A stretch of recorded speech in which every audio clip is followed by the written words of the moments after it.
مرد نے عورت سے یہ جملہ استعمال کیا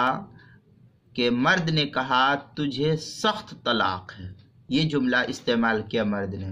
کہ تجھے سخت طلاق ہے، تو اس کا شرعی حکم کیا ہے؟ چنانچہ اس سلسلے میں یہ جاننا چاہیے کہ طلاق صریح کو اگر کسی صفت کے ساتھ متصف کر کے بیوی کو طلاق دے، مثلا بیوی سے شوہر نے یوں کہا کہ تجھے سخت طلاق، تجھے سخت طلاق، تو صریح لفظ کے باوجود اس کی بیوی پر طلاق بائن واقع ہو جائے گی اس جملے کے استعمال سے۔ چنانچہ فتاوی شام وغیرہ میں ہے فَإِنَّ الصَّرِيحَ قَدْ يَقَعُ بِهِ الْبَائِنُ كَتَطْلِيقَةٍ شَدِيدَةٍ وَنَحْوَهُ،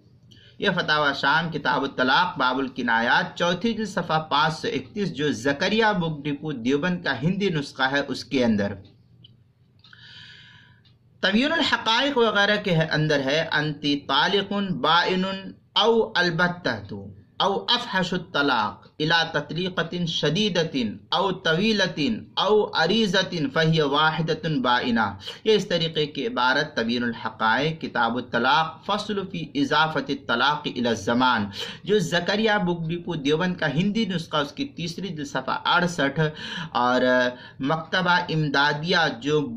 ملتان پاکستان کا چھپا ہوا نسخہ اس کی دوسری جلد صفحہ 211 پر ہے۔ ہدایہ کے اندر ہے وَإِذَا وَصَفَ الطلاق بِضَرْبٍ مِّنَ الزِّيَادَةِ وَالشِّدَّةِ كَانَ بَائِنًا، یہ